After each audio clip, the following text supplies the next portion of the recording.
Kali ini kita akan membahas tentang KBG. Saya sering kebalik nih. Kekerasan berbasis gender. Ada yang mau berpendapat tentang KGB, kekerasan berbasis gender? Ini ruang aman ya. Jadi Bapak Ibu bebas boleh menyampaikan pendapat. Saya kok ngos-ngosan ya. Kayak tok tua.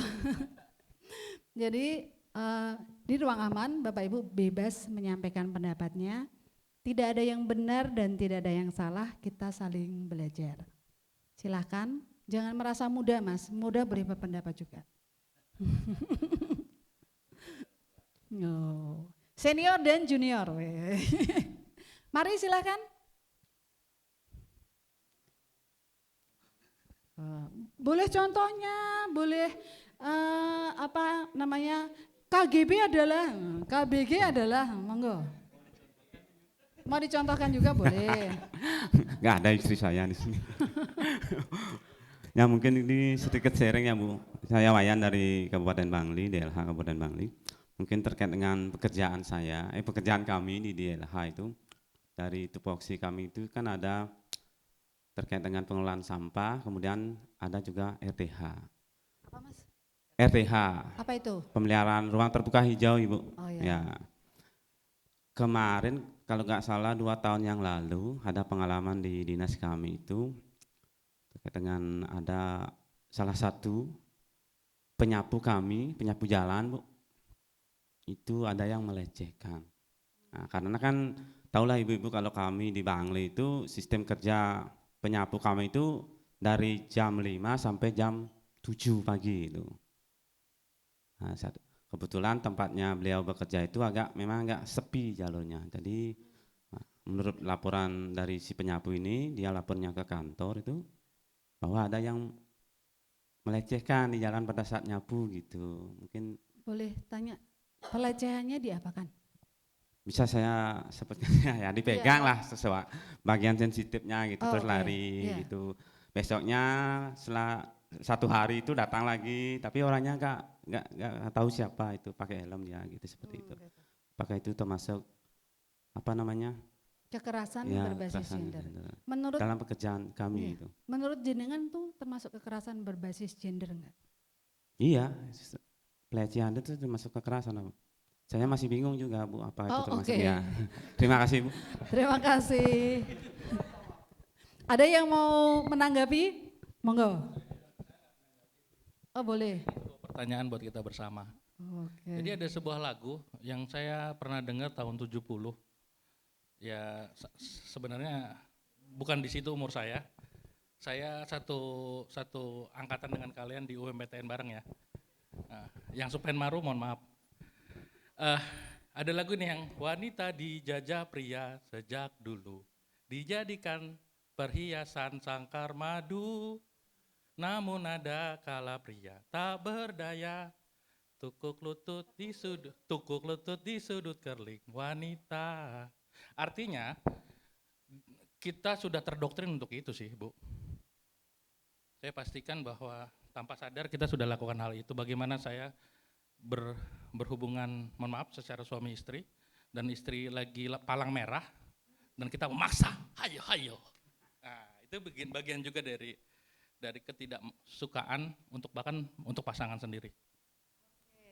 Wah keren ini. Saya menyimpulkan ya, jadi kekerasan berbasis gender itu adalah kekerasan yang dialami karena jenis kelaminnya, baik itu perempuan ataupun laki-laki. Bisa nggak laki-laki mengalami kekerasan berbasis gender? Bisa ya? Ada yang berani mencontohkan? Bukan mencontohkan dikerasin loh ya. Maksudnya contohnya pria yang mengalami pria yang mengalami kekerasan berbasis gender. Jangan dicontohkan di sini, nanti kita kena pasal. Ada yang bersedia berbagi? Oh boleh Pak, silakan. Karena apa? Tadi udah dihambat, sebenarnya saya mau memperagakan. Tapi Tapi udah karena sudah di awal udah jangan. Pak banyak video Pak, bahaya. Bahaya benar Bu. Ini tontonan untuk orang-orang udah dewasa kan gitu ya jadinya ya. Jadi gini, yang tadi itu disampaikan itu hanya perbalikannya aja Bu. Bagaimana perempuan itu mengerjakan, kaum lakinya itu mengerjakan lalu menyelesaikan yang seharusnya pekerjaan itu diselesaikan oleh perempuan. Bayangkan contohnya seperti apa. Atau sebaliknya, yang seharusnya perempuan menyelesaikan pekerjaan yang mestinya perempuan dikerjakan tapi disuruh mengerjakan pekerjaan yang seharusnya dikerjakan oleh lelaki. Contohnya di gudang. Di gudang misalnya di BSI. Mungkin kalau memilah sampah mungkin kedua gender ini berlaku. Tidak ada masalah. Tapi kalau sampai naik turun wanita itu ngikat tali, ya kalau pakai dia itu pakai training Bu. Kadang ada yang pakai rok, dipaksa kan itu. Naik dong, ikat itu masa bengong ditonton orang kayak semacam itu contohnya. Baik, terima kasih Bu. Ini contohnya kalau pria mengalami kekerasan berbasis gender. Kalau saya seperti itu. Itu yang suruh naik perempuan kan Pak? Kebalikannya aja, kita membayangkan gitu. kan sudah bilang. Oh iya. Kalau wanita semestinya menyelesaikan pekerjaan wanitanya, ini berbalikannya seperti itu. Ya, misal kalau di gudang semacam itu, pekerjaan yang mestinya dilakukan oleh pria, dikerjakan oleh wanita. Oh, gitu. Sekarang balik aja, sekarang kita sebagai kepala rumah tangga, ada nggak? Saya kan nggak sebut, walaupun saya yang sebenarnya salah satunya. Ada kan seperti itu. Iya kalau kita secara ikhlas, tapi kalau merasa diperintah oleh perempuan, kalau di Bali itu ada bahasa yang saya tidak sebutkan di sini Bu ya, gitu loh. Gitu. Karena tidak ada sedikit yang tidak mengerti kalau dibahasakan dengan bahasa daerah gitu loh. Okay. Pasti bapak-bapaknya tahu kan itu pekerjaan yang mestinya dikerjakan oleh perempuan tapi diselesaikan oleh yang laki gitu kan maksudnya. Terima kasih. Bu. Jadi boleh Pak silakan. Langsung take over Pak. Nanti kena ya. Ya oke. Kira-kira ini mungkin sependapat atau mungkin ada masukan dari Bapak dan Ibu teman-teman di sini. Begini, untuk masalah gender di sini, yaitu antara laki-laki dan perempuan. Barangkali ya, menurut pendapat saya, dengan melihat situasi di lapangan di masyarakat itu, umpamanya di bank sampah. Nah, umpamanya itu kita Bapak, pernah. Sebentar, Bapak Ibu, kita belajar untuk menghargai yang sedang berbicara. Oke, silakan Pak. Makasih Bu. Untuk ibu-ibu biasanya kan kalau kita melihat secara gender fisiknya itu kan, mohon maaf ya saya bukan meremehkan ibu-ibu, itu agak lemah mereka, beliau-beliaunya itu. Nah seandainya kita suruh minta mengangkut sampah yang begitu puluh mau dikeranjang itu berat, kan kasihan ya. Nah inilah semestinya kalau volumenya terlalu banyak mungkin yang cowok. Nah, kalau kembali tadi seperti contoh yang disampaikan Bapak tidak berani mengungkap, tapi saya coba ambil yang gampang aja. Dalam pengelolaan penanganan sampah, kalau kita maaf izin yang sampaikan ini mungkin berbau adat sedikit memang betul Bu.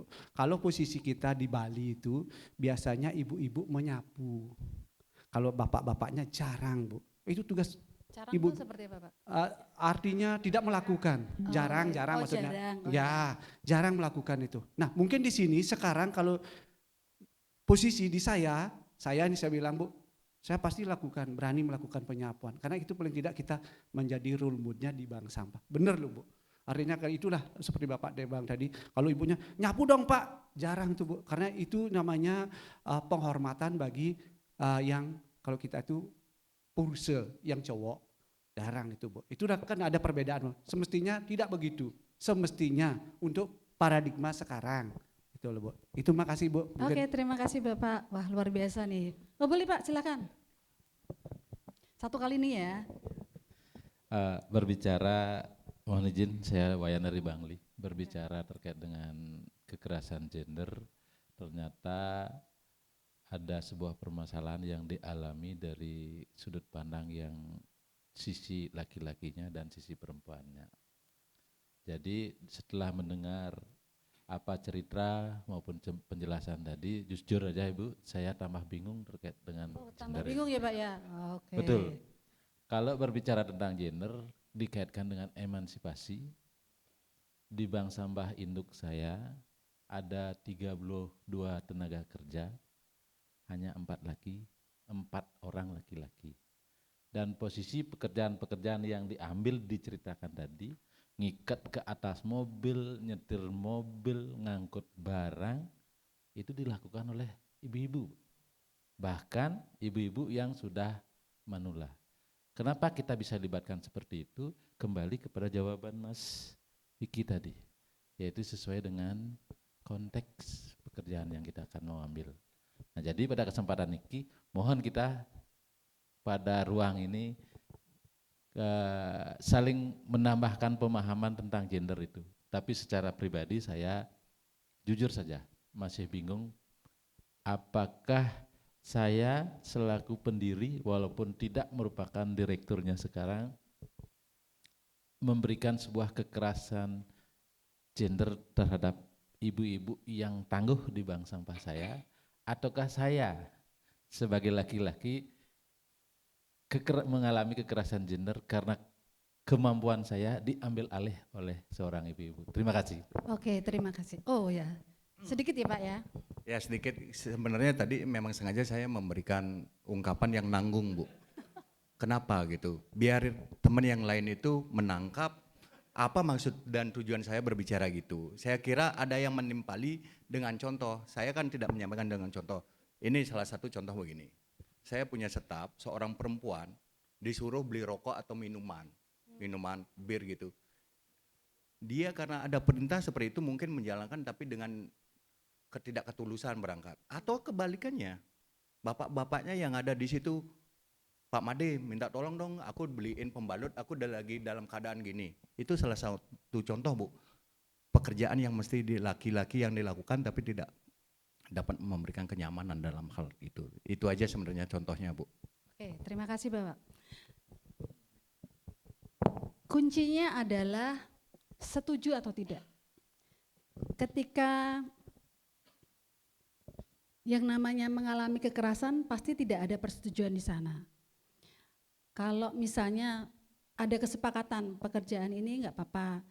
Jadi tidak ada pertentangan di situ, itu bukan kekerasan. Tapi kalau terjadi kekerasan itu sesuatu yang tidak concern, tidak ada persetujuan di situ, dilakukan dengan paksa dan yang menerima perlakuan itu akan menerima akibatnya. Nah, ada akibat dari kekerasan berbasis gender. Oke. Ada fisik, ekonomi, seksual dan psikologis. Jadi kekerasan berbasis gender itu kekerasan yang dialami oleh seseorang karena gendernya, baik itu laki-laki atau perempuan.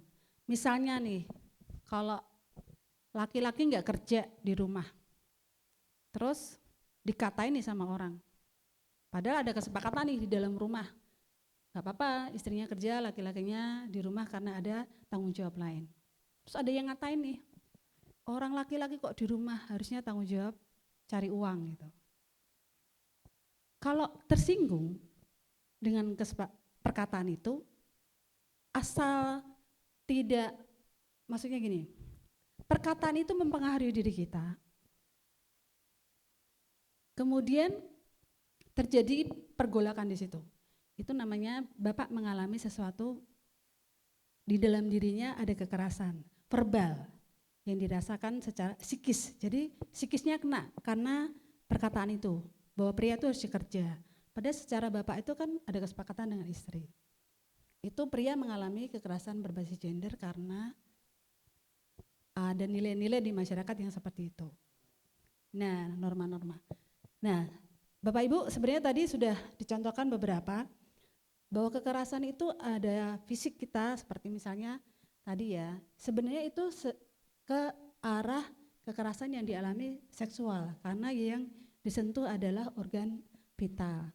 Tapi kalau perempuan itu mengalami contoh kekerasan fisik dipukul, nah itu fisiknya yang kena.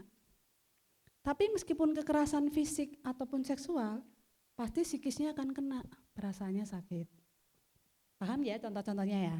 Nah Bapak Ibu, kita akan bekerja dalam kelompok. Kali ini kebebasan. Silahkan mau milih kelompok 1 ada di mana? Ada 1, 2, 3, 4. Di masing-masing karpet sudah ada kertas berbentuk bulat dan spidol. Kelompok 1. Silahkan menuliskan contoh kekerasan berbasis gender fisik yang dialami. Oh tadi ada yang kelewat ya, ekonomi. Wah. Silahkan kelompok 3 menuliskan kekerasan berbasis gender secara ekonomi. Kelompok 4, wah kelompok 2-nya. Kelompok 2, lupa. Kelompok 4 dulu. Kelompok 4 adalah kekerasan berbasis gender karena psikisnya yang kena. Contohnya, contoh kekerasan yang dialami perempuan yang diterima psikisnya. Boleh perempuan, boleh laki-laki ya. Gender ya, kekerasan berbasis gender. Sebentar. Yang kelompok 2 jangan nulis dulu. Kelompok 2 berarti sisanya, berarti seksual. Perhatikan instruksinya lagi. 1, Bapak kelompok 3. Bapak kelompok 3. 1 kertas, 1 jenis kekerasan. Waktunya 2 menit. Mulai dari sekarang.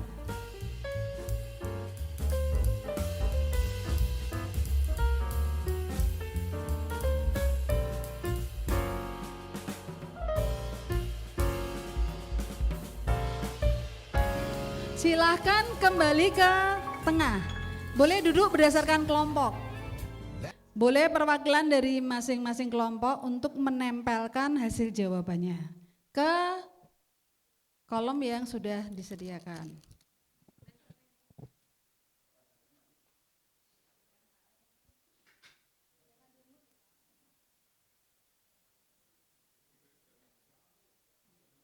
Saya bacakan yang fisik. Dilukai, ditarik paksa, tidak memberikan cuti melahirkan, dijambak, ditendang, disentil, dipukul, dicubit, dijewer, dipaksa, apa nih?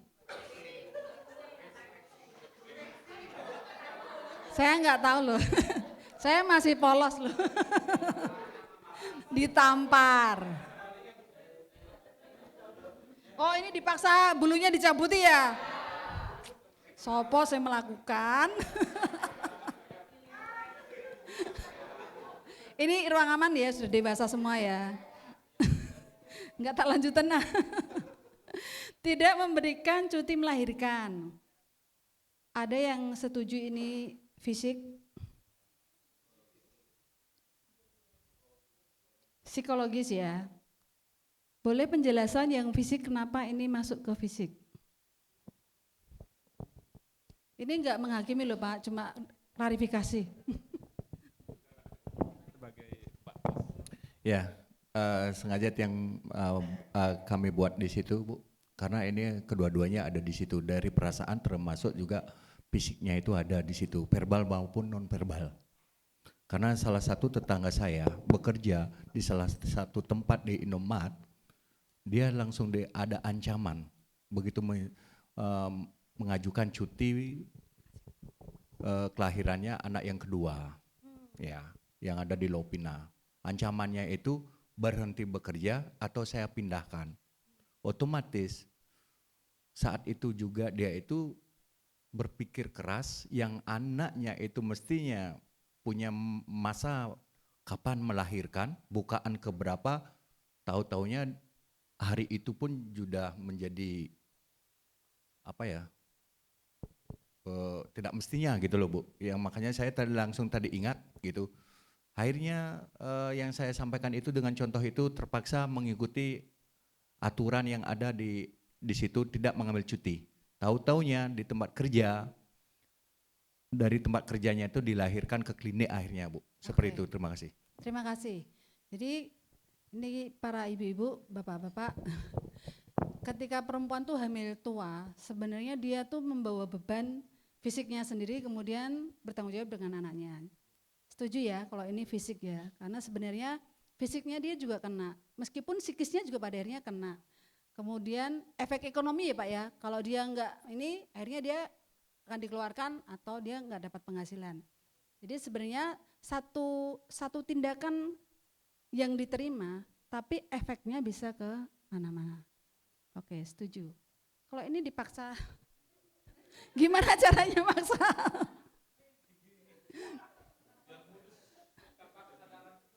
Iya, dia pingsan tuh.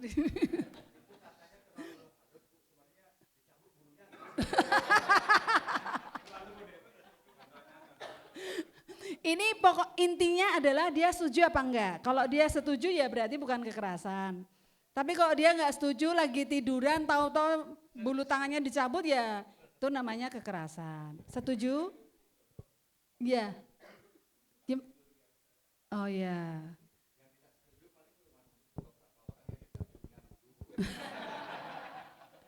Yang punya bulu ya setuju. Oke, setuju ya? Lucu memang ya. Lucu ya. Iya Pak. Gimana Bapak? Kalimat itu makanya ini kalau saya sendiri itu melihat itu belum terasa setujunya. Mungkin kasih penjelasan dong yang buat itu gitu loh. Itu biar kita jelas nanti.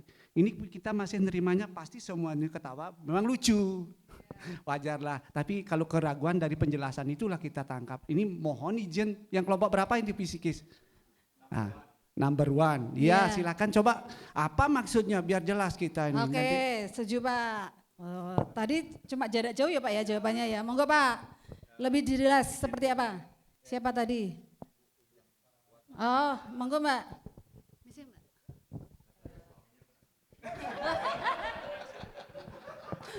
Berarti yang dijelaskan kan yang cuma dipaksa Yang waxing ya? iya. Waxing. Jadi misalkan contoh kasus di kantor kita lah. Kan biasa teman cewek cowok kan kita sama aja. Tiba-tiba yang cowok lagi tiduran kayak di sekolah juga bisa sih ada main anak-anak kan.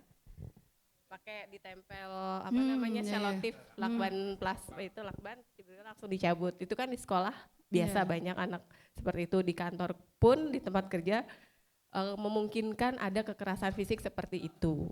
Ini kan tadi kata kuncinya kekerasan adalah setuju atau tidak. Jadi misalkan kalau bagi yang perempuan mungkin kan itu cuma guyonan aja, mainan gitu. Orang kita temen, ternyata yang laki-laki kan tidak setuju, makanya disitulah timbul kekerasan gender. Nah, satu lagi kata kuncinya adalah bahwa itu menimpa perempuan karena dia perempuan atau karena dia laki-laki. Tapi kalau ini menerima semuanya itu kekerasan. Tapi kalau itu alasannya karena dia perempuan, karena dia laki-laki, misalnya nih dilukai, karena dia perempuan nih, terus melakukan sesuatu untuk melukai. Jadi dasarnya dia bukan kekerasan saja, tetapi ada di situ karena dia perempuan atau karena dia laki-laki. Itu kekerasan berbasis gender. Kalau hanya kekerasan saja itu kekerasan pada umumnya, kriminal. Tapi kalau itu sudah berbasis gender karena dia perempuan, istrinya disuruh masak enggak masak-masak. Suaminya merasa itu tanggung jawab istrinya, dia marah ditendang istrinya. Itu sudah bagian dari itu pekerjaan perempuan nih. Kenapa kamu enggak melakukan itu? Kemudian dia melakukan kekerasan. Jadi bisa dibedakan ya, mana kekerasan yang karena gender, karena dia perempuan atau karena dia laki-laki. Sodomi misalnya. Kok lompat ke sana ya saya? Balik.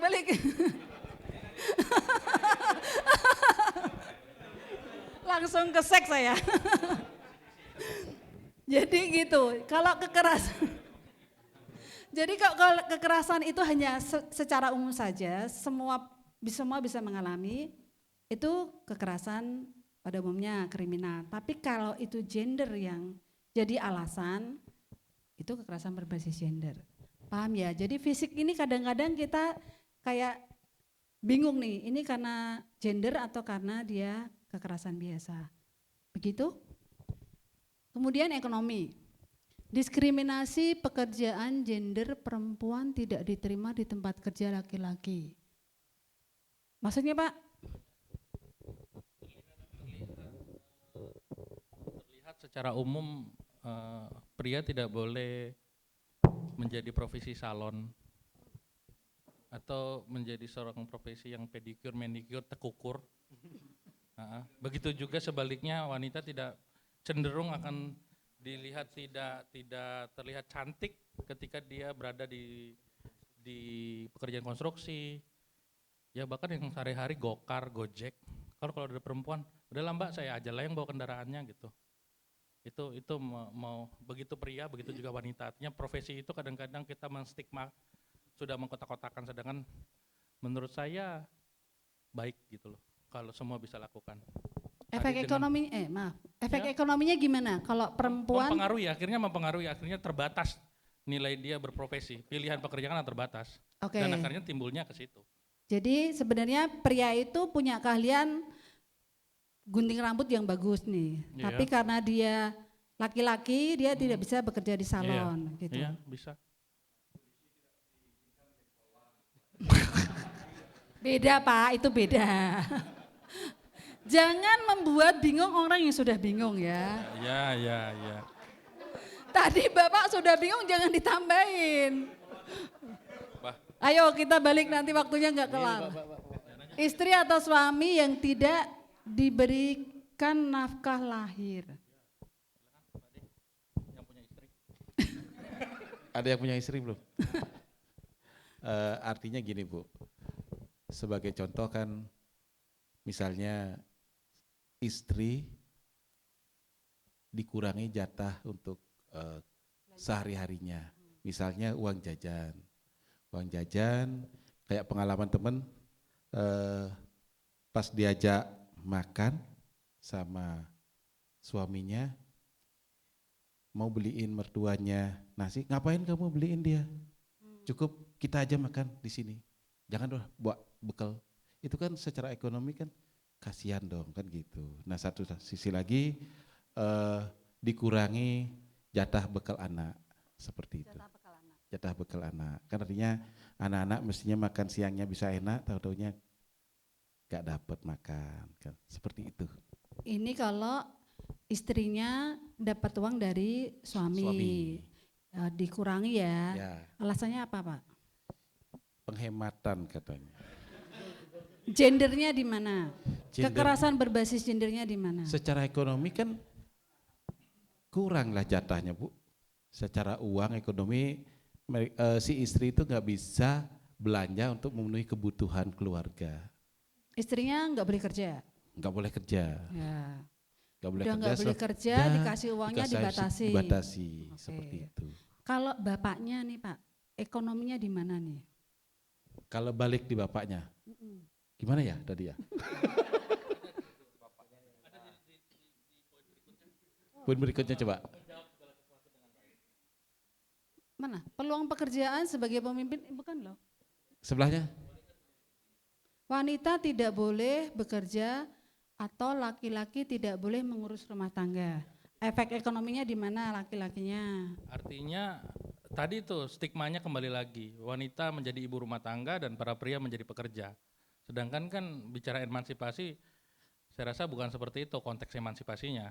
Konteksnya adalah banyak yang melakukan menjadi pekerja rumah tangga gitu loh, bapak-bapak yang pekerja rumah tangga.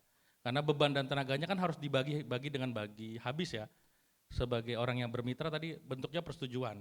Kalau udah dibagi habis dalam satu kantong, terus kita menyembunyikan uang kantong itu karena ada pinjol, karena ada judol dan dodol, maksudnya para wanita-wanita di belakangnya pria yang menghabiskan itu, akhirnya kembali nomor 2 gitu loh. Jadi ini menjadi sesuatu yang terpisah menurut saya, karena memang akhirnya kesepakatan yang bersama itu terbentuk karena bersepakat, tapi akhirnya diprestasikan oleh salah satu orang, kedua belah pihak, antara wanita atau pria yang bersepakat untuk jadi ibu rumah tangga atau bapak rumah tangga. Oke, Gitu. diluruskan lagi ya. Kalau pria mengalami kekerasan berbasis gender di ekonominya kira-kira di mana? Ya, sebaliknya ketika dia tidak bekerja dan menganggap harus bekerja gitu loh. Kan awalnya nih dia bekerja, gitu, kedua belah pihak bekerja, kami menganggap bahwa kedua belah bisa bekerja, terus akhirnya memutuskan, oke, kamu aja yang bekerja, saya jadi ibu rumah tangga. Ketika memilih, dan artinya kan akan ada kehilangan penghasilan salah satunya, entah dari pria atau daripada wanita, kita nggak bisa mau menyebutkan itu. Intinya siapa yang mengalah ya berarti itu kehilangan nilai ekonomi.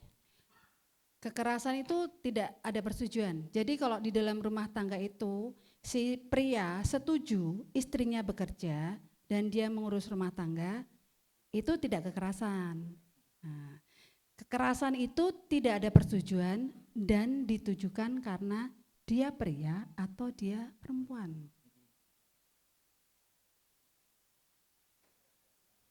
Boleh. Silakan.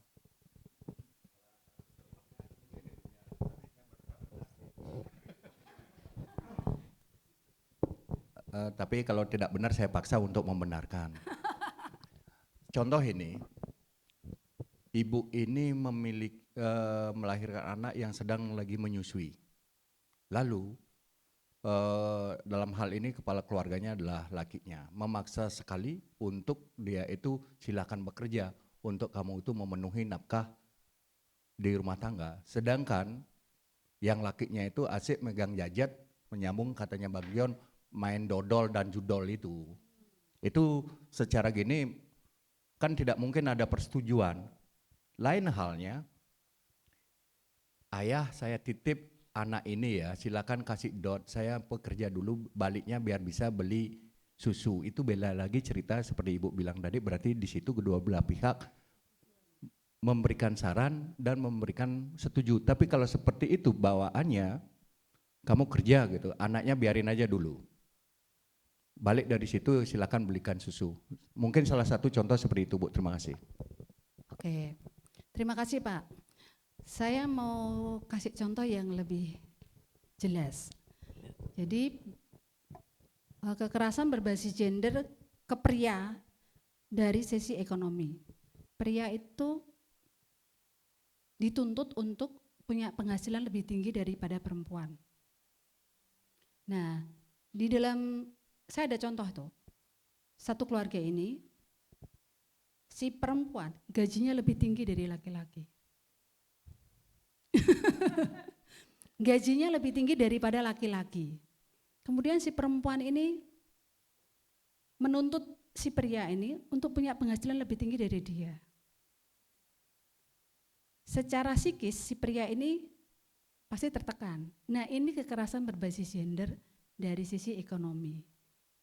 Jadi pria, kan laki-laki harusnya gajinya lebih tinggi dari perempuan. Nah dipaksa nih supaya gajinya lebih tinggi, cari kerja kemana-kemana. Nah itu salah satu contoh kekerasan berbasis gender yang diterima laki-laki. Jadi ada stigma bahwa pria itu, penilaian masyarakat ya, oh, laki-laki kok gajinya lebih rendah dari perempuan. Nah dia seperti dituntut untuk punya penghasilan lebih tinggi dari perempuan. Seperti itu, clear? Oke. Nggak pernah nonton Pak. Waduh tulisannya kecil-kecil. Seksual, pemaksaan penggunaan uniform yang kurang nyaman. Nanti ya kita bahas. Mengambil foto pribadi tanpa izin, insek. Hah? Apa tuh? Nanti dijelasin ya. Seks, humor, oh bercandaan tapi seks ya. Pemerkosaan, pemaksaan hubungan suami istri, olok-olok dengan verbal, bullying, apa nih? Bana. Oh banci. Oh banci kayak gini tulisannya tuh. Oh iya. Catcalling, body shaming, pelecehan seksual, udah ya nih. Bos, rekan kerja, verbal, mengintip di kamar mandi. Itu pasti nggak setuju itu.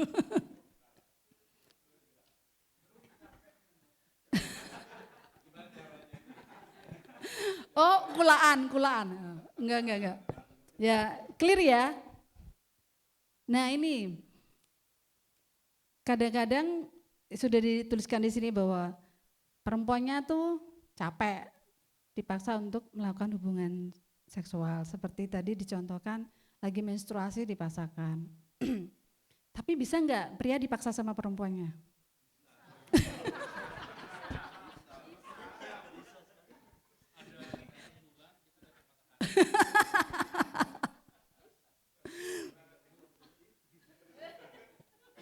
Bisa. Jadi kadang-kadang maaf ya ini agak karena kita ngomong seks ya. Yang belum menikah. Jadi ada masa-masanya pria itu capek atau pria yang mengalami diabetes. Maaf, itu menaranya tidak bisa berdiri. Ya, jadi dipaksa. Mungkin dia karena ingin menyenangkan istrinya, maaf kalau tidak bisa berdiri itu kan perasaannya nggak nyaman ya. Tanyakan suaminya Bu. Nah itu menekan secara psikis, itu kekerasan berbasis gender seksual kepada pria. Secara fisik tidak memungkinkan untuk melakukan hubungan, tapi perempuannya enggak mau menerima, kemudian bla bla bla bla bla terjadilah pertengkaran karena hal seperti itu. Nah itu psikisnya pria bisa kena. Itu ya, clear? Ada yang protes nggak setuju? Loh, silahkan.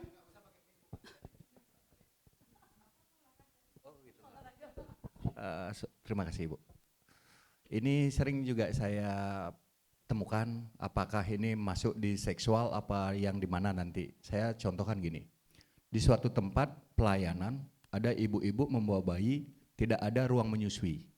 Lalu dia sangat terpaksa untuk ngeluarin teteknya dia itu untuk bayinya. Itu ada di mana Bu? Terima kasih.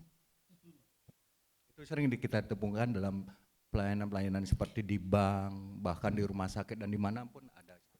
Ada yang boleh berpendapat apakah itu kekerasan berbasis gender? Enggak ya? Enggak. Karena ada caranya Pak. Saya perempuan Pak, menyusui. Ada caranya Pak. Kalau itu ada di ruang publik, ada triknya supaya kita bisa tetap kasih ASI ke anak. Sekarang ada banyak cara Pak, ada ditutup, ada kain yang bisa menutupi. Kita tidak boleh mengurangi hak anak untuk tetap ASI. Jadi ada cara untuk kita bisa memberi. Jadi ada kain Pak buat nutup supaya tidak kelihatan. Jadi kalau sampai terpaksa seperti itu, asal dia balik lagi dia nyaman demi kebutuhan anaknya, ya kalau tidak ada bullying di situ, tidak ada kalimat yang memojokkan si ibu ini, itu bukan kekerasan. Balik lagi bahwa sebenarnya pemerintah itu harus menyediakan itu, fasilitas itu, ya kan? Jadi kalau sampai enggak ada itu sebenarnya kekerasannya pemerintah, bukan. Jadi itu memang harus disediakan. Tapi kalau memang ibu-ibu menyusui itu pasti sudah prepare ketika dia mau pergi, pasti menyediakan itu supaya dia nyaman untuk tetap memberi hak kepada anak. Setuju ya ibu-ibu? Oke. Ada yang lagi? Sudah, kita ke psikis. Dihina, dicaci, dikucilkan, dibullying, diremehkan, diancam. Balik lagi, kalau ini karena dia perempuan atau karena dia laki-laki, dia mengalami itu namanya kekerasan berbasis gender. Tapi kalau tidak ada dasar karena dia perempuan atau karena dia laki-laki, itu hanya kekerasan seperti pada umumnya. Sudah clear Pak? Ada yang mau ditanyakan silakan. Jadi kembali kepada pertanyaan, karena dia itu perempuan atau dia itu adalah laki-laki. Sedangkan jenis kelamin kita yang normal yang kita ketahui kan memang hanya 2, kecuali yang unisex. Nah pertanyaannya sekarang, bagaimana bagi yang unisex? Ya, yang misalnya, ya, baik. Ya, balik lagi. Kalau itu tidak ada persetujuan, memojok gini Pak, mau dia bisex, pasti dia dilahirkan sebagai laki-laki atau perempuan. Ya, berdasarkan jenis kelaminnya. Kecuali kasus ya, itu pun dibuktikan secara genetisnya dia, itu gennya dia tuh XX atau XY. Ini ngomong biologis ya. Kalau ditegakkan itu XX atau XY, itu pasti dia laki-laki atau perempuan. Kalau bisex, akan dicek lagi Pak, dia perempuan atau laki-laki. Nah, balik lagi kekerasan berbasis gender. Gender ini yang kita tahu jenis kelamin adalah laki-laki dan perempuan. Kalau secara itu, secara aturan memang tidak ada penjelasan lebih detail. Tapi kita balik lagi, kalau kekerasan itu menimpa dia, seperti dicirikan seperti ini, karena fisiknya, secara fisik dia menerima itu karena dia laki-laki atau perempuan. Kalau misalnya homoseksual itu kan dia seringkali berpenampilan laki-laki kan Pak.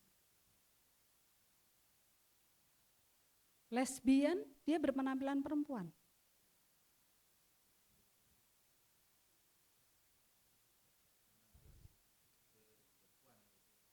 Iya. Kalau perlakuan itu dia terima karena dia perempuan, kemudian dia mengalami kekerasan tanpa persetujuan, ya itu berarti kekerasan berbasis gender. Clear? Masih ada pertanyaan Pak?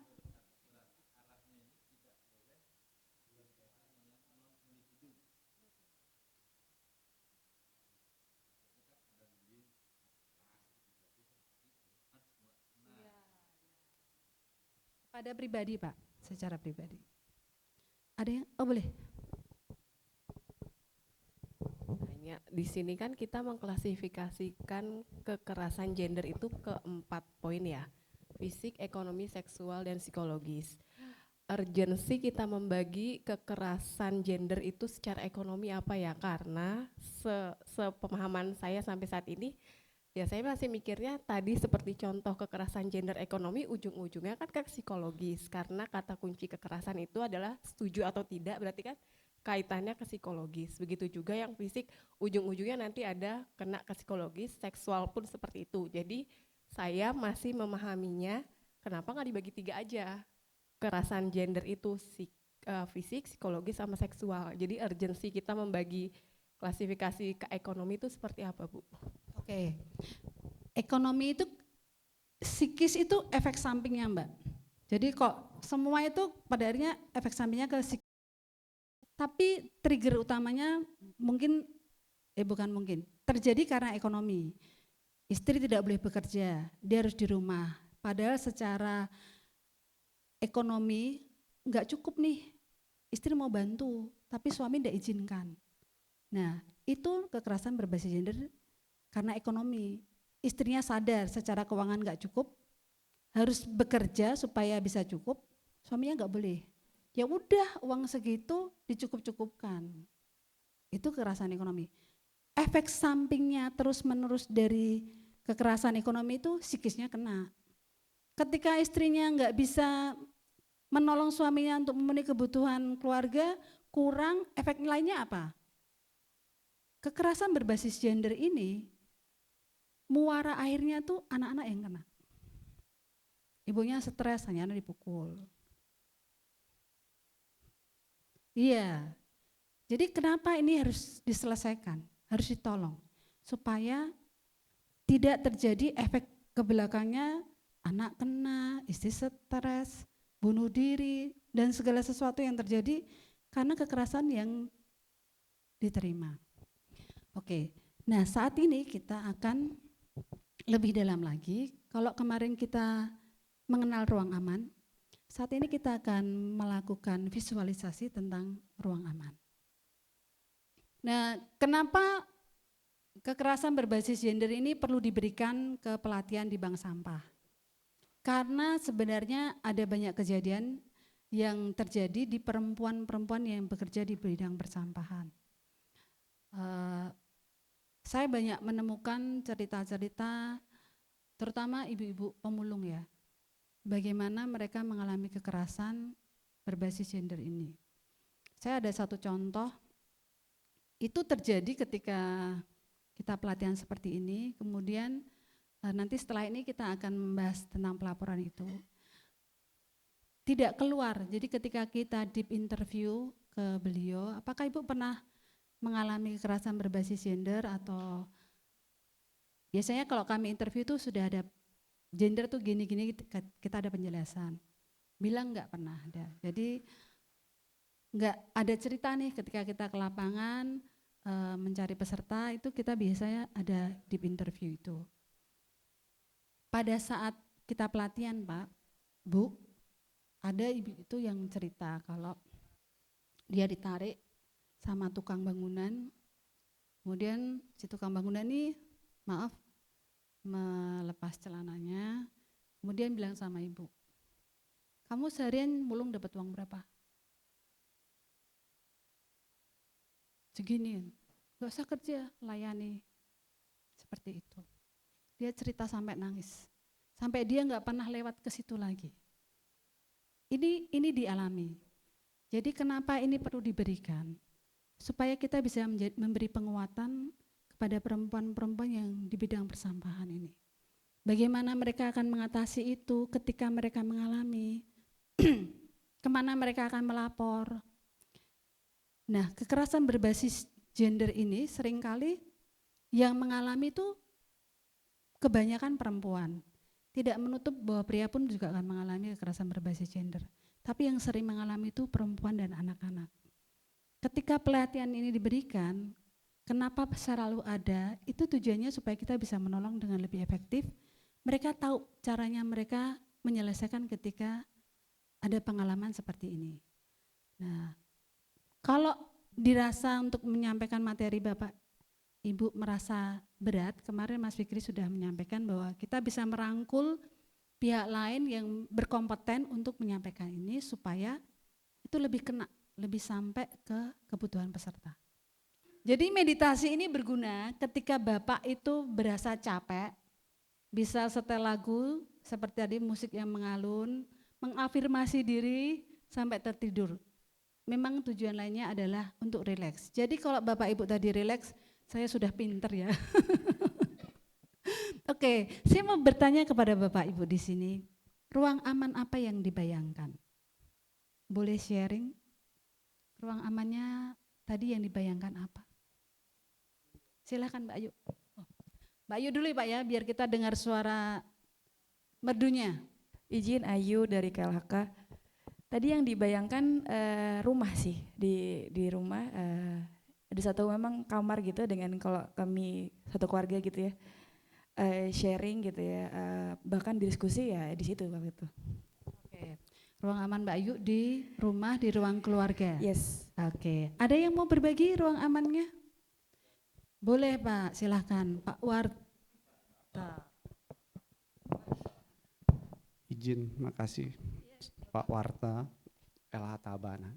Dengan adanya apa yang Ibu tuntun tadi itu, saya merasa senang. Karena apa, sampai tuntunannya itu sampai ke rumah, di tempat, ke pantai. Dan yang saya tambahkan ini, saya tadi benar-benar membayangkan ada sebuah pohon berbunga Kamboja yang kita hirup udaranya segar, tapi saya taruh di sini. Dan teman-teman saya bayangkan semua tersenyum. Izin makasih, mohon maaf kalau kurang lebihnya. Oh ya, terima kasih Bapak. Ini ruang aman ya, jadi bebas aja ruang amannya seperti apa. Pohon apa Pak tadi Pak ditanam di sini Pak? Kamboja. Oh ya, ya Pak. Saya pernah bikin ekoenzim dari bunga Kamboja. Ada yang mau berbagi? Silakan. Saya Rafli dari P3E, jadi saya membuat sebuah bayangan ruang aman itu, yang pertama itu pasti di bayangan saya itu padang rumput. Saya di bawah pohon rindang, saya lagi rebahan sambil liatin rumput sama awan-awan. Itu yang menurut saya kayak hal itu yang buat bikin tenang kayak gitu. Sendirian. Nah, Bapak Ibu, itulah ruang aman versi Bapak Ibu masing-masing. Boleh dinikmati kapan saja, boleh di tempat yang lain juga. Karena itu kita merasakan itulah ruang aman kita, ruang yang paling nyaman buat kita dan kita bisa menjadi diri sendiri. Kita balik lagi Pak dengan fokus kita ke kekerasan berbasis gender. Nah, coba bayangkan kalau perempuan atau laki-laki yang menerima kekerasan berbasis gender ini. Kira-kira seperti apa orangnya? Psikisnya seperti apa? Efeknya seperti apa? Ada yang mau sharing?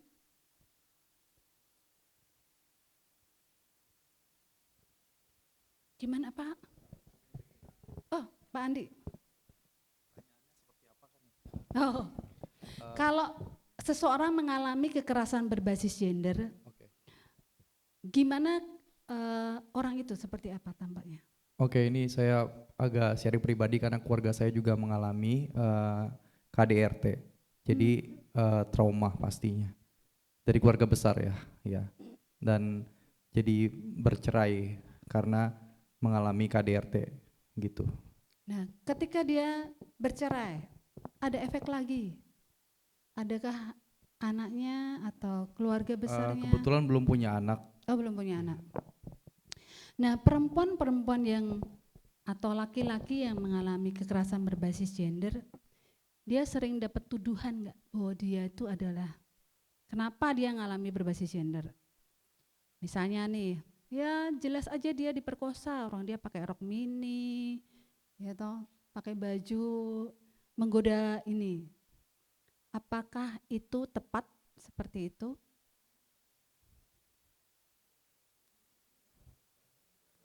Ya, jadi perempuan-perempuan atau maaf ya, penyintas ini, orang yang mengalami kekerasan berbasis gender, pada akhirnya dia yang justru dituduh bahwa karena kamu,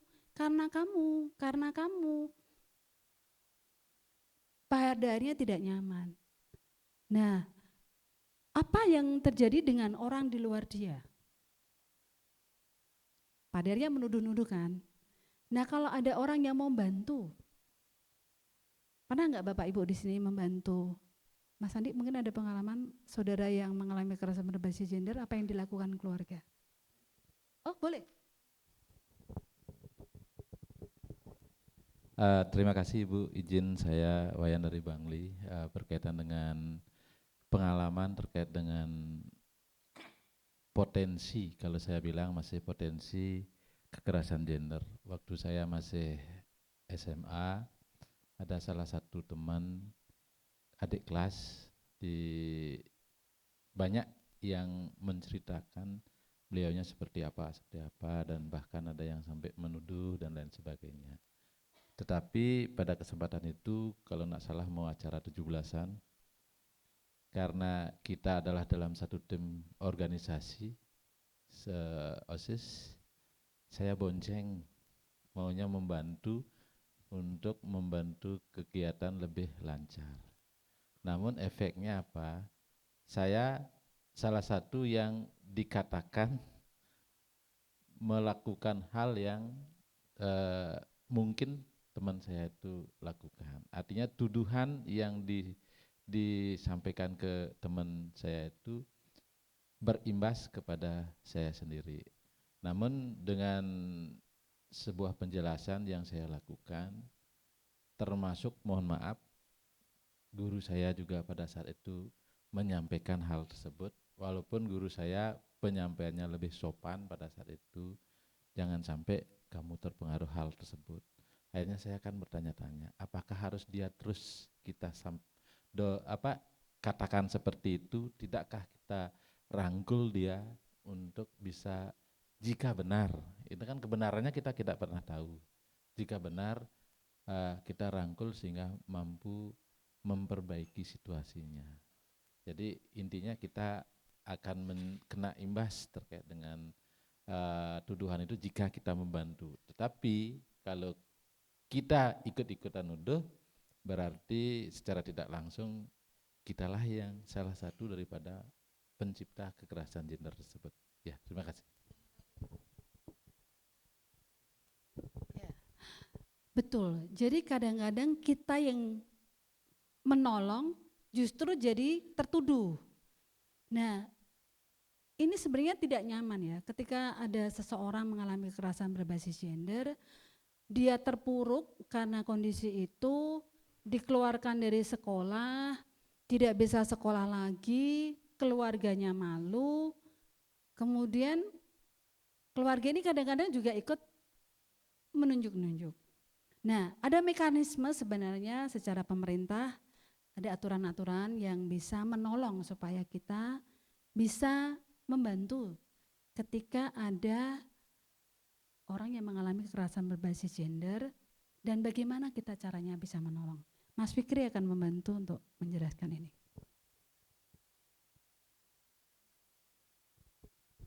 Makasih Mbak Luki. Ada yang mau ke toilet? Ada yang mau ke toilet? Enggak ada. Jadi Ibu Bapak sekalian, kenapa di awal saya bilang kita tuh perlu kerjasama sama stakeholder lainnya. Kadang-kadang kan kita hanya menguasai bidang kita, tapi bidang ini tuh penting. Kalau terjadi kekerasan ini dibiarkan, sebetulnya ada hubungannya ke bagaimana produktivitas bekerja. Orang yang lepas tanpa ada beban sama orang dalam tekanan tuh beda hasilnya. Nah, karena kita mengidentifikasi ini di lapangan, Ibu Bapak sudah mengidentifikasinya, makanya kita perlu membantu kalau kita ngalamin bagaimana sih mencegahnya. Gitu. Pemerintah sendiri sebetulnya udah ada layanan itu. Gitu. Kalau mengikuti layanan resmi dari pemerintah atau regulasi yang ada sebetulnya lengkap, dari undang-undang ada. Saya ambil contoh yang di Kota Semarang. Seharusnya di setiap kabupaten kota punya mekanisme masing-masing. Lebih kurang sama, kalau di tingkat pusat tuh langsung di bawah Kementerian Pemberdayaan Perempuan dan Perlindungan Anak dan ada Kementerian Sosial, betul. Jadi cukup banyak sebetulnya, tapi jauh dari itu kepolisian pun juga punya layanan itu. Saya contoh, ini nggak kelihatan ya.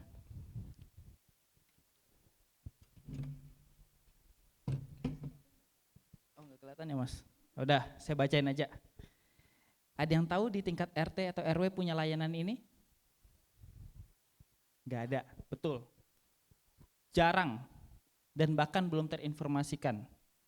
Sebetulnya kalau dari segi pemerintahan, dari kelurahan itu udah menginformasikan ke RT RW. Kalau misalnya ada kekerasan berbasis gender di lingkungannya, mereka tuh bisa membantu untuk bukan menyelesaikan, tapi memberikan pertolongan pertama, tergantung situasinya bagaimana. Contoh, misalnya pemukulan atau berantem lah sampai teriak-teriakan segala macam. Apakah sebagai RT RW membiarkan? Tentu tidak. Jadi di tingkat RT RW seharusnya ini udah ada. Kalau belum ada Ibu Bapak yang hadir di sini nanti tolong bantu dicek. Lalu yang kedua, bisa ke kantor polisi terdekat. Orang sekarang takut ke kantor polisi. Saya pun juga takut gitu. Karena dipikir kalau berurusan sama polisi akan masuk penjara. Kalau bagi perempuan, ibu-ibu biasanya tuh kayak merasa masih ada rasa kasihan sama pasangannya. Padahal dia udah menderita. Ada yang ingat kasus viral kayaknya di Instagram ya, saya lupa, saya diceritain nih di Instagram yang selebgram itu loh, yang dipukulin sama suaminya tapi dia masih belum melaporkan segala macam. Nah itu karena beliau tuh masih punya rasa kasihan untuk melaporkan segala macam, karena takut sebetulnya. Untung viral. Dan banyak perempuan mengalami seperti itu. Kenapa saya lebih banyak ngomongin perempuan? Karena memang itulah kondisinya. Gitu. Bisa ke kantor polisi terdekat. Kalau kita sebagai korban, kalau kita nggak bisa menyelesaikan, bisa ke kantor polisi. Ada layanan itu. Kalau ngelihat tetangga atau teman yang gitu, bisa ke kantor polisi. Tanya aja. Ada layanan konsultasi sebetulnya. Jadi ibu bapak nggak harus menyelesaikannya. Nanti gara-gara nyelesain itu malah orang itu yang marah ke kita. Kita nggak ingin ikut campur ke urusannya mereka. Jadi biarkan pihak yang berwajib yang itu, yang memberikan solusi. Lalu Kalau di perempuan tuh bahkan ada, kalau di Semarang tuh bahkan ada hotline-nya. Hotline ini tuh sebetulnya bisa disebar sih di masyarakat kita. Cuman mungkin itu nggak jalan fungsinya. Lalu kalau di level dinas itu mereka punya UPTD. Saya nggak tahu kalau di Bali, di kabupaten kota ada nggak UPTD perlindungan perempuan? Dinas ya, di bawah dinas ada UPTD-nya? Belum ada ya? Nah kalau nggak ada, biasanya langsung di dinasnya, gitu. Kalau di Semarang dia punya sendiri, dia bikin UPTD sendiri, di situ punya layanan konseling, psikolog, bahkan kayak safe house, rumah aman. Jadi karena takut dicari sama suaminya, dia bisa lari ke situ, ke dinas itu, PTD itu, dikasih rumah dan nggak ada orang yang tahu, siapapun kecuali petugas itu. Bahkan diminta sama polisi pun nggak bisa polisi kasih, polisi nggak tahu tempat itu. Kalau misalnya dia butuh itu. Lalu kalau di level Jawa Tengah, provinsi ada juga namanya SPT PPA Jawa Tengah. Jadi level provinsi pun juga ada. Kalau mau naik lagi ke atas, ada lagi di Kementerian Pemberdayaan Perempuan Perlindungan Anak. Ada juga LBH.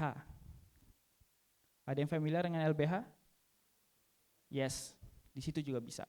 Jadi mereka sebetulnya juga bisa membantu ibu bapak yang mengalami atau menemukan itu. Jadi mekanismenya ada beberapa macam. Nanti ini bisa dilihat aja. Ini saya cuma mengulangin aja, nanti bisa dilihat. Jadi kalau misalnya ngalamin sendiri, korban tuh bisa langsung datang. Misalnya ini saya nih ngalamin nih kekerasan berbasis gender. Saya datang deh langsung ke PTD, saya tanya, saya ngalamin ini nih, saya dikatain nggak becus jadi suami. Saya belum nikah sih sebelumnya. Iya. saya dikatain gara-gara saya nggak becus jadi suami, gara-gara saya nggak bisa cari duit yang lebih banyak daripada istri saya. Saya nggak nyaman, gitu. Nggak mungkin saya laporin istri saya. Kalau saat ini saya akan ke psikolog sendiri sih, kalau kondisi saya, karena saya aware soal itu. Jadi saya ke psikolog nih gimana cara gitu. Nah cuman korban biasanya tuh nggak aware yang kayak gitu-gitu. Ya pergi ke UPTD atau kantor polisi, nanya ini gimana nih kayak gini, konsultasi. Lalu bisa lewat telepon. Kalau sekarang kan enak ya, ada WhatsApp, ada telepon, nggak perlu datang ke sana tanya, ini saya kondisinya seperti ini. Atau ada tetangga saya nih berantem mulu nih,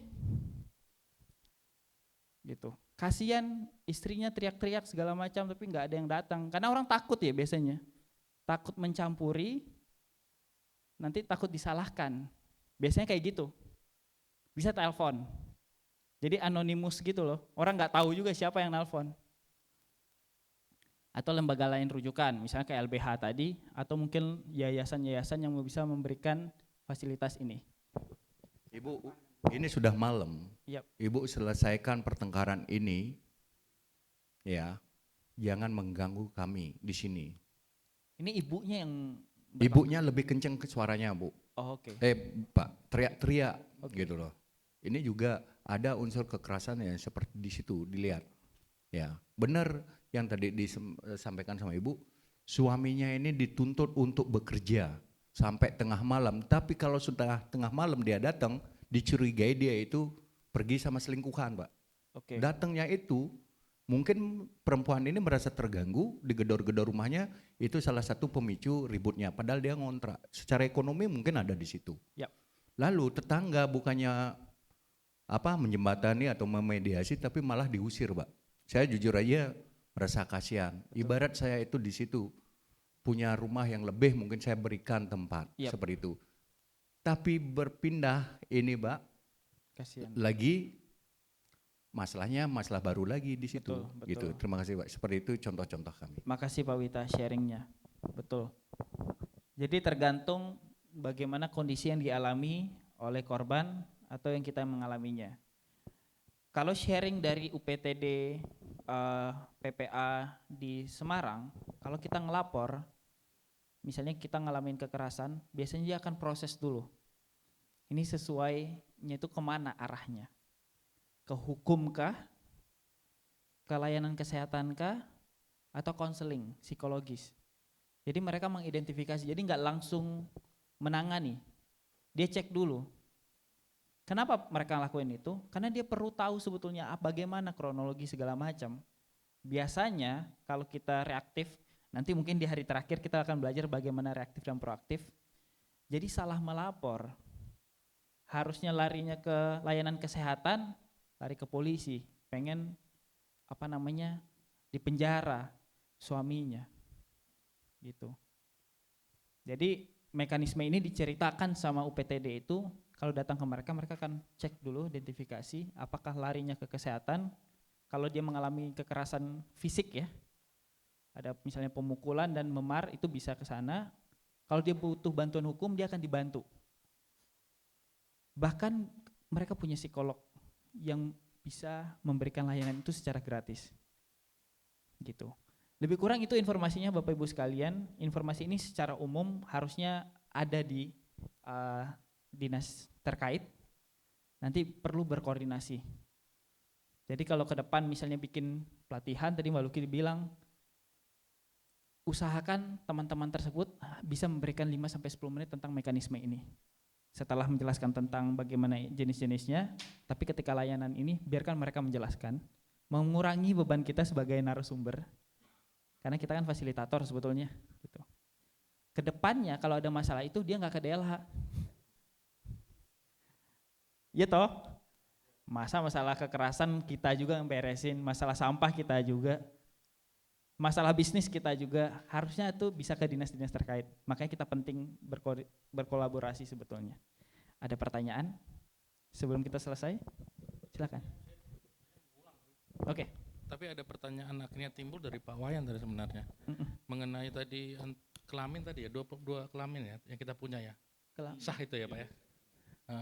Ada yang wanita merasa laki atau ada yang laki merasa perempuan gitu. Nah pertanyaannya ketika kita berhadapan di depan mereka, kita panggil Mbak, kita panggil Mas. Enggak ini tahu saya juga bingung jawabnya ini Pak. Lanjut Pak. Saya bertemu start dari tanggal 30 saya udah ketemu 4 yang perempuan ke perempuan yang ke laki-lakian dan laki-laki ke perempuan-perempuanan gitu loh. Di tanggal 30 kemarin saya tiba dari Makassar ke Bali, itu menurut hemat kita apa ya? Oke, kalau hemat saya, kalau ditanyain gitu, saya akan ikutin aturan hukum di Indonesia. Belum ada diatur secara, ini jenis kelamin cuma 2, itu dulu yang pertama, saya akan ikutin aturan hukum. Yang kedua, saya secara pribadi, saya akan menghargainya, sebagaimana dia mau dipanggil. Kalau dia laki-laki, dia mau dipanggil sebagai perempuan, monggo saya ikutin. Selama tidak, istilahnya kan saya menyampaikan saya nggak tersinggung, saya nggak nyaman. Kalau saya nggak nyaman, saya juga akan bilang, Mas, saya nggak nyaman manggil Mbak, gimana? Kalau dia tersinggung, ya kan kita kan soal toleransi ya, soal sepakat segala macam gitu. Tapi saya pribadi, kalau dia pengen dipanggil Mbak, saya akan panggil Mbak, biar nggak ada konflik aja. Tapi kalau melebihi dari itu, misalnya dia pengen dideklar kemana-mana, kalau dia sebagai Mbak, itu bukan tugas saya. Saya akan kembalikan ke situ. Di Filipina, kalau Filipina kan sangat mengakui ya, dalam masyarakatnya model gitu. Ini saya sharing yang ada di Filipina, karena kalau di Indonesia saya belum pernah ngalamin peserta yang transgender, atau yang peserta yang dia kelaminnya perempuan tapi pengen jadi laki-laki. Kalau di Filipina, dia itu perempuan, tapi dia pengen jadi laki-laki. Dia cerita tuh berat banget untuk diakui sama masyarakat. Tapi untungnya adalah kalau kita nih sebagai fasilitator, kita membiarkan peserta yang lain memberikan pandangan gimana. Gitu. Kalau memang secara society belum bisa diakui, dia juga nggak bisa paksakan. Ya toh?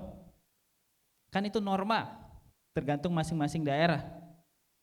Gak bisa dong satu orang bisa mengubah norma semuanya dan gak bisa dipaksakan gitu. Dan yang semuanya ini yang kebanyakan majority juga gak bisa menghakimi. Makanya saya bilang tadi, selama tidak mengganggu kepentingan umum, ya monggo aja. tidak mengganggu saya.